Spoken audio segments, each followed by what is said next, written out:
Pernah tidak kamu perhatikan saat menjemput anak di sekolah, atau mungkin melihat foto kelas, mata kita itu secara otomatis langsung mencari siapa yang paling tinggi dan siapa yang paling kecil.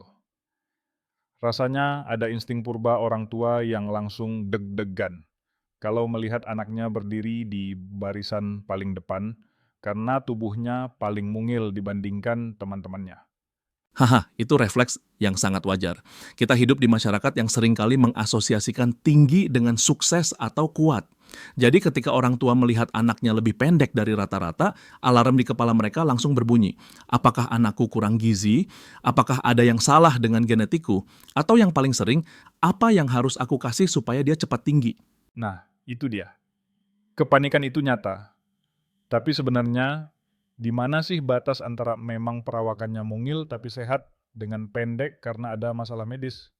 Soalnya, seringkali kita bingung membedakan antara yang genetik atau yang patologis.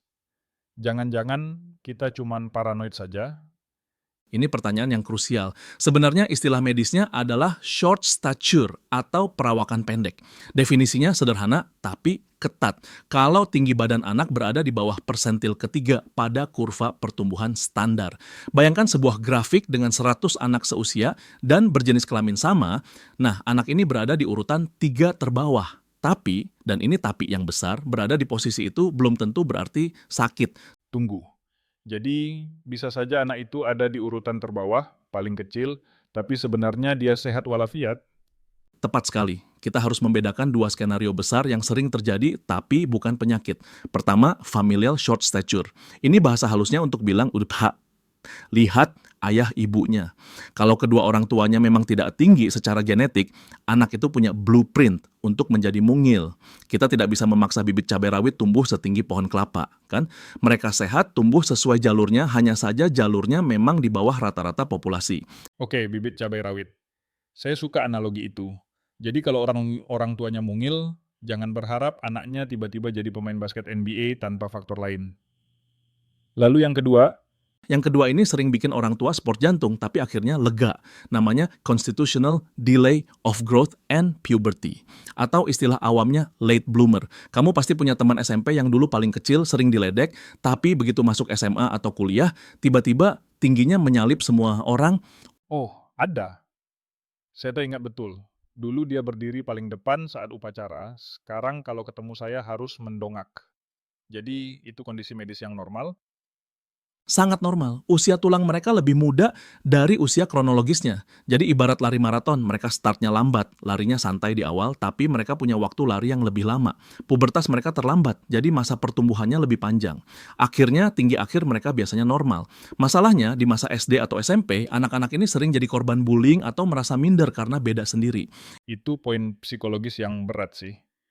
Tapi begini, kalau dua kondisi tadi itu normal, kapan orang tua harus mulai benar-benar khawatir? Kapan pendek itu menjadi tanda bahaya atau red flag? Red flag berkibar ketika kecepatan pertumbuhannya yang bermasalah. Kita tidak cuma melihat tinggi saat ini, tapi trennya. Anak itu harus tumbuh dengan kecepatan tertentu setiap tahun. Kalau tiba-tiba grafiknya melandai atau flat, padahal teman-temannya sedang naik grafiknya, itu tanda tanya besar. Ini bisa mengarah ke masalah hormon, seperti kekurangan hormon pertumbuhan, growth hormone, masalah tiroid, atau penyakit kronis yang diam-diam menggerogoti energi tubuh yang seharusnya dipakai untuk tumbuh. Jadi kuncinya bukan cuma di posisi saat ini, tapi kecepatan larinya ya. Nah, bicara soal hormon dan penyakit, sekarang kan banyak sekali iklan suplemen peninggi badan, susu khusus, bahkan terapi hormon yang ditawarkan secara bebas atau lewat klinik. Seberapa efektif itu semua? Atau itu cuma marketing yang memanfaatkan kecemasan orang tua? Hahaha, industri harapan memang laku keras. Mari kita bedah. Nutrisi itu fondasi. Kalau anaknya stunting karena kurang gizi kronis di masa 1000 hari pertama kehidupan, itu ceritanya lain. Itu sulit diperbaiki 100% setelah lewat masanya. Tapi untuk anak yang gizinya sudah cukup, menambah susu berliter-liter tidak akan otomatis membuat mereka menjulang. Tubuh itu pintar, dia cuma menyerap apa yang dia butuh, sisanya dibuang lewat urin atau jadi lemak. Jadi bukannya tambah tinggi, malah obesitas. Wah, ini tamparan keras buat yang suka mencekoki anak makan berlebihan demi tinggi badan. Lalu bagaimana dengan terapi hormon? Saya dengar ada orang tua yang rela keluar uang ratusan juta untuk suntik hormon demi anaknya tinggi. Apakah itu worth it? Terapi hormon pertumbuhan atau RGH itu memang ada dan sah secara medis, tapi indikasinya sangat ketat. Itu obat dewa bagi anak yang tubuhnya memang tidak memproduksi hormon pertumbuhan. Hasilnya bisa ajaib. Tapi, kalau diberikan pada anak yang hormonnya normal, hanya karena orang tuanya ingin dia jadi model atau atlet, efeknya minimal, biayanya selangit, dan risikonya tidak main-main. Bisa memicu diabetes, masalah tulang, dan komplikasi lain. Kita tidak boleh main-main dengan sistem endokrin tubuh hanya demi estetika. Itu mengerikan sih, kalau dipikir-pikir. Kita mencoba menjadi Tuhan atas tubuh anak kita sendiri. Tapi ada satu hal lagi yang sering jadi mitos abadi, olahraga. Ayo main basket biar tinggi, ayo renang biar ketarik badannya. Benar tidak sih aktivitas fisik spesifik bisa memanjangkan tulang? Itu setengah mitos, setengah fakta. Begini, olahraga tidak secara harfiah menarik tulang jadi panjang seperti karet. Tapi, olahraga yang intens memicu pelepasan hormon pertumbuhan secara alami, memperkuat kepadatan tulang, dan memperbaiki postur. Anak yang bungkuk karena main gadget seharian pasti terlihat lebih pendek daripada anak yang tegap karena sering renang. Jadi, olahraga membantu memaksimalkan potensi genetik mereka, tapi tidak bisa mengubah genetik itu sendiri. Kalau potensi maksimalnya 190 mm, olahraga tidak akan membuatnya jadi 140 mm. Masuk akal. Jadi, olahraga itu untuk optimalisasi, bukan manipulasi. Nah, saya ingin menyentuh sisi yang lebih sensitif. Tadi kita sempat singgung soal bullying. Di dunia yang sangat visual ini, anak dengan perawakan pendek seringkali dianggap kurang berwibawa, kurang menarik, bahkan ada studi yang bilang penghasilan pria tinggi lebih besar dari pria pendek. Bagaimana kita sebagai orang tua atau masyarakat menyikapi ini tanpa membuat anak merasa cacat? Ini bagian yang paling sulit, tapi paling penting. Seringkali yang cemas berlebihan itu orang tuanya, bukan anaknya. Orang tua memproyeksikan ketakutan mereka sendiri. Nanti anakku susah cari kerja, nanti anakku susah dapat jodoh. Padahal, anak itu mungkin fine-fine saja, sampai dia melihat orang tuanya panik. Tugas kita adalah membangun self-esteem yang tidak terikat pada fisik. Benar juga, kalau kita sibuk mengukur tinggi badannya setiap minggu dengan wajah cemas, anak pasti merasa ada yang salah dengan dirinya. Betul, kita harus tanamkan bahwa tubuh hanyalah kendaraan. Yang menentukan dia besar atau kecil di mata dunia adalah kapasitas otaknya, kebaikan hatinya, dan ketangguhan mentalnya. Napoleon Bonaparte, B.J. Habibie, mereka bukan orang yang tinggi secara fisik, tapi siapa yang berani bilang mereka kecil.